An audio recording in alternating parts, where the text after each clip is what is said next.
అందరికీ నమస్కారం అండి. నా పేరు Vijay Nagaveru. Thanks a lot మన రెస్పెక్ట్ సినిమా నా ఛానల్‌ని ఇంతగా ఆదరిస్తున్న ప్రతి ఒక్కరికి చాలా చాలా థ్యాంక్స్.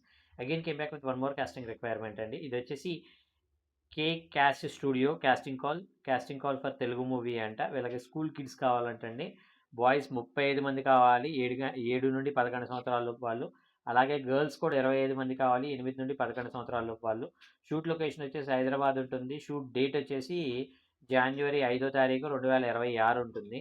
సో, ఇంట్రెస్టెడ్ ఉన్న వాళ్ళు వీళ్ళ కాంటాక్ట్ నెంబర్ ఇస్తారు. దానికంటే ముందు మన సబ్స్క్రైబర్లు అడిగిన ప్రశ్నకు సమాధానం చెప్పడం అనేది మన బాధ్యత కాబట్టి మన సబ్స్క్రైబర్లు ఏమడిగారంటే, సార్ శివాజీ గారి ఇష్యూ మీద మీ రియాక్షన్ ఏంటి? ఏంటంటే మాకు ఇదంతా శివాజీ గారు ఏమంటే మాకెందుకు, దానికి అనసూయ గారు ఏమంటే మాకెందుకు, చిన్మయ్య గారు ఏమంటే మాకెందుకు. ఇప్పుడు సేమ్ అది ఎలాగుందంటే అనిల్ రావుపుడి బతుకైపోయింది అది. అనిల్ రావుపుడి కూడా మొన్న ఇదే క్వశ్చన్ అడిగితే, ఇప్పుడు నేను చిరంజీవి గారి సినిమా ప్రమోషన్కి వచ్చాను. నా సినిమా ప్రమోషన్కి వచ్చాను. నేను నా సినిమా ప్రమోట్ చేసుకోవడం అనేది ఇక్కడ. అంతేగాని మిగతా ఏదో నాకెందుకు. ఇప్పుడు మనం ఏ నుండి జెడ్ వరకు ఒక్కొక్క 26 కాంటెక్స్ట్లు ఉంటాయి. అందులో నేను ఏ కాంటెక్స్ట్ చెప్పానంటే బి నుండి జెడ్ వరకు ఉన్న వాళ్ళందరూ అంటే మిగతా 25 మంది నన్ను ఎక్కుతూ ఉంటారు. దానివల్ల నా సినిమా కన్నా కూడా మెయిన్ థీమ్ అనేది వేరే దాని మీదకి వెళ్ళిపోద్ది. ఎందుకు మనకు అలాంటివన్నీ మనకు అవసరం లేదు కదా. మనం ఏదో సినిమాలు చేసుకున్నాం, మన సినిమాలకు మనం బిజినెస్ చేసుకున్నామా, మనల్ని నమ్మి వచ్చిన ఒక ప్రొడ్యూసర్కి ₹1 సంపాదించి పెట్టామా అనేది అనిల్ రావుపుడి వర్షన్.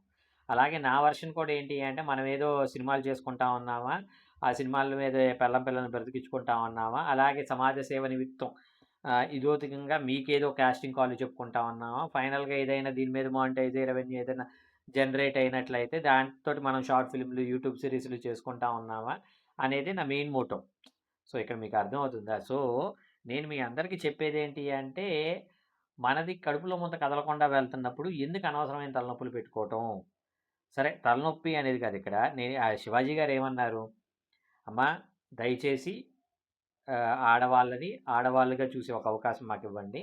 అలా కాకుండా మా ఇంట్లో ఆడపిల్లలా చూసే అవకాశం ఇవ్వండి. ఇప్పుడు మా ఇంట్లో ఆడపిల్లల్ని మేము నీట్‌గా చీర, కట్టు, బొట్టు కొన్ని రకాల పద్ధతుల ప్రకారం పెరగాలనుకుంటాం.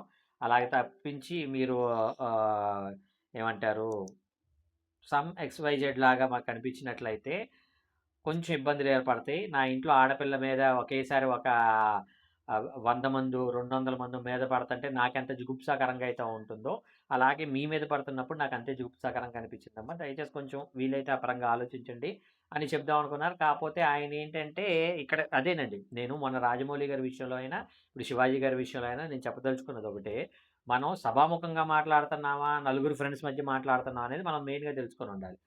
నలుగురు ఫ్రెండ్స్ ముందు మాట్లాడుతున్నప్పుడు అది మనం కెమెరా ముందు లేము కాబట్టి, మైక్ ముందు లేము కాబట్టి, మనం ఏం మాట్లాడినా మన ఫ్రెండ్స్ కాబట్టి వాళ్ళు సర్దుకుపోతారు. కాకపోతే ఇక్కడ మొన్న రాజమౌళి గారైనా, ఇప్పుడు శివాజీ గారైనా గానీ, లేదు నేను నా గ్రూప్ ఆఫ్ టీమ్ అంటే నా చుట్టూతా ఉన్న నలుగురు, ఐదుగురు ముందే మాట్లాడుతున్నానేమో, వీళ్ళందరూ నా మనుషులేమో, వీళ్ళందరూ దాన్ని తప్పుగా తీసుకోరేమో, వీళ్ళందరూ తీసుకున్నా గానీ దాన్ని మంచిగానే తీసుకుంటారేమో, మొత్తం అందరూ ఛత్రాధిపత్యంగా నన్ను రాజమౌళి సార్ అంటుంది. నన్ను శివన్న అని ఇంత ఓన్ చేసుకుంది కదా! కాబట్టి నేను ఒక మంచి చెప్తే తీసుకుంటారేమో అనే ఒక ట్రాన్స్‌లో మాట్లాడిందే వీళ్ళంతా. అంతే తప్పించి వీళ్ళేదో మిమ్మల్ని ఏమంటారు? మిమ్మల్ని అనటం ద్వారా వాళ్ళకి నాట్ 1% కూడా ప్రయోజనం ఉండదు. కాకపోతే ఏంట్రా అంటే ఒక అన్న స్థానంలో ఉన్నాను. ఒక తండ్రి స్థానంలో ఉన్నాను. పెద్ద వయసొచ్చింది. ఇప్పుడు పిల్ల వయసులో అందరూ వేషాలేసినోళ్ళే. ఇదే శివాజీ గారు కావచ్చు, ఇంకెవరైనా కావచ్చు. పిల్ల వయసులో అమ్మాయిల ప్రేమల కోసం వెంపర్లాడినోళ్ళు ఉండొచ్చు. లేదంటే ఒక అమ్మాయి కనుచూపు మన మీద ప్రసరించకపోతుందా అనే ఆశతోటి తిరిగినోళ్ళుండొచ్చు. అంతెందుకు మీరైనా, నేనైనా ఎవరైనా గానీ. నాకు బాగా గుర్తు ఇదే సికింద్రాబాద్‌లో బోయగూడ ఏరియాలో నేను స్కూల్‌లో చదువుతున్న టైంలో అనుకుంటా.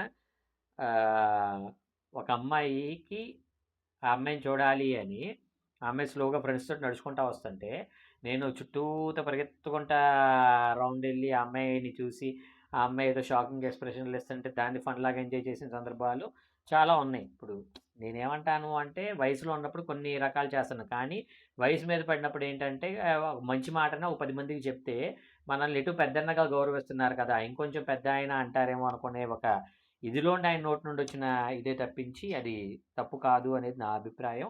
బట్ స్టిల్ ఆయన మాట్లాడిన 2 పదాలకి బేషరతుగా క్షమాపణ చెప్పడంతో పాటు ఏమంటారు వుమెన్ వింగ్‌కెళ్ళటం, అక్కడ ఆయన అపాలజీ చెప్పటం, ఆయన దానికి దానికి చాలా కంటే చాలా ఎక్కువ తప్పు చేశానని ఆయన ఫీల్ అవ్వటం, సభాముఖంగా కూడా అపాలజీ చెప్పడం కూడా జరిగింది. కాబట్టి ఇంకా అది పెద్ద టాపిక్ కాదు అనేది నా ఒపీనియన్. హోప్ మీకు అర్థమైంది అనుకుంటున్నాను. ఇంకా మీకు ఇలాంటి డౌట్స్, క్వెషన్స్, క్వైరీస్ ఏదైనా ఉన్నట్లయితే అడక్కండి. శివాజీ గారికి సంబంధించినయి, ఇంకొకరికి సంబంధించినయి అడక్కండి. సో, మన సినిమాకి సంబంధించి ఏదైనా గానీ, సినిమా గురించి మీకేమైనా డౌట్స్, క్వెషన్స్, క్వైరీస్, సినిమాల్లోకి ఎలాగెళ్తే బెటర్ అవుతాం, సినిమాల్లో ఎలాంటి ఒక చర్యలు తీసుకుంటే బెటర్ అవుతాము, కథా రచయితలు ఎలా బెటర్ అవ్వాలి, స్క్రీన్ ప్లే రచయితలు ఎలా బెటర్ అవ్వాలి అనేది అలాంటివి ఏదైనా ఉన్నట్లయితే తప్పకుండా అడగండి. ప్రతి ఒక్క ప్రశ్నకి సమాధానం చెప్పడం జరుగుతుంది. So, getting back to the casting requirement, వీళ్ళ కాంటాక్ట్ నెంబర్ వచ్చేసి 7842332615. I repeat 7842332615. సో, వీళ్ళని ఎప్పుడు అప్రోచ్ అవ్వాలంటే జనవరి 5వ తారీఖు లోపు 2026 సంవత్సరం లోపు. సో, డిస్క్లైమర్ అనేది మీ అందరికీ తెలిసిందే కదా! నేను పెట్టే ఏ పర్టిక్యులర్ కాస్టింగ్ రిక్వైర్మెంట్‌కి నాకు ఎటువంటి వ్యక్తిగతమైన లావాదేవీలు లేవు. వీళ్ళెవరో కూడా నాకు తెలీదు. వీళ్ళలో ఎవరైనా మిమ్మల్ని డబ్బులు అడిగినా, మోసం చేసే ప్రయత్నం చేసినా నమ్మకండి, మోసపోకండి, జాగ్రత్తగా ఉండండి. వీడియో నచ్చిందా? లైక్ చేయండి. వీలైనంత ఎక్కువ మందికి షేర్ చేయండి. ఎవరైతే సబ్స్క్రైబ్ చేసుకోకుండా చూస్తున్నారో please do subscribe. Thank you and all the best.